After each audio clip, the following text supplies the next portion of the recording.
Today, we're diving into a really powerful idea. What if fear isn't just a fleeting emotion, but an actual oppressive force? We're going to break down a message from the Ambassador's Elite World Outreaching that lays out a pretty clear path from living in fear to walking in freedom. At the very heart of this message is this one verse from Second Timothy. It sets up this incredible contrast, right? It says we haven't been given a spirit of fear. Instead, we've been given spirits of power, love, and a sound mind. So the big question is, how do we live in one and not the other? Let's get into it. So first things first, we have to understand the problem.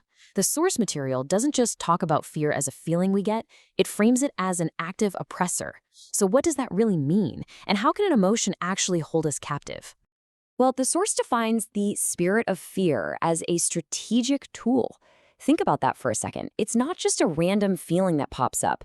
The idea here is that it's something used intentionally to control people and keep them from their potential. That perspective kind of changes everything, doesn't it? Okay, this slide really gets to the core of that opening verse. See, it's not about trying to manage your fear. It's about making a direct exchange. You replace the spirit of fear with its complete opposites: power, love, and a sound mind. The key insight here is that you can't really hold on to both at the same time. One has to push the other one out. So, if fear is the problem, what's the solution? The source material gives us this really powerful three-part answer, and it all starts with a spirit of power. And here are those three gifts in action. And we're not talking about abstract ideas. These are presented as tangible tools. The power you need to stand your ground instead of running. The kind of love that's said to be strong enough to literally cast out fear. And a sound mind that brings peace and clarity right into the middle of the chaos. Okay, so how do we actually access these incredible gifts? The source is super direct about this. The oppression of fear is broken by walking in the strength of the Holy Spirit. This is pointed to as the central key that unlocks all of that freedom. You know, understanding all these concepts is the first step, but applying them is where the real change happens. So this next section is all about personal action. How do you take this from an idea and bring it into your actual life? The source lays out this really practical three-step game plan. It starts with some honest reflection. Really identifying where fear has its grip on you. From there, you move to prayer, specifically asking for those gifts of power, love, and a sound mind. And then the final, super powerful step is to declare your freedom out loud, actively speaking against fear having any place in your life. And here's an example of what that kind of declaration might sound like.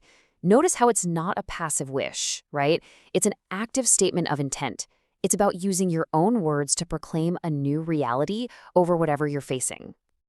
Now, for anyone listening who feels like this is the start of a whole new spiritual journey for them, the source also provides a specific prayer of salvation. It's offered as that foundational first step to establish or maybe even renew your faith.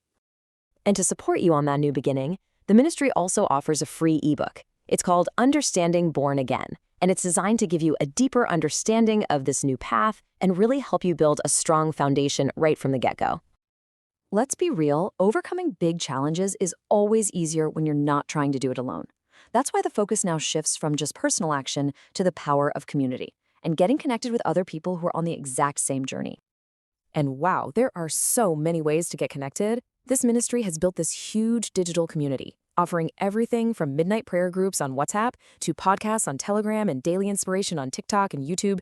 There are just tons of touch points designed for support and encouragement.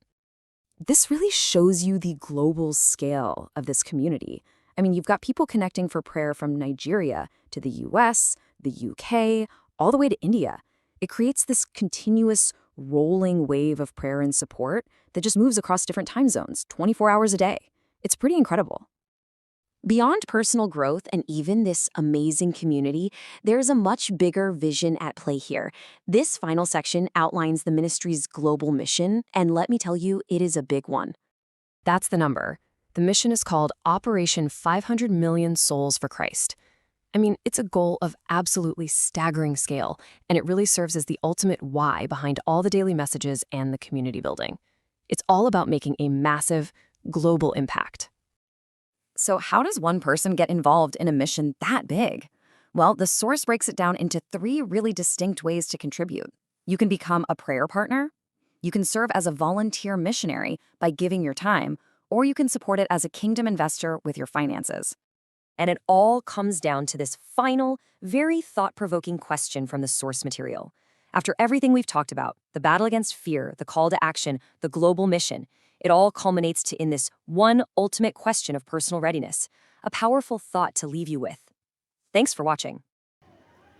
Good day, beloved. Thank you for watching.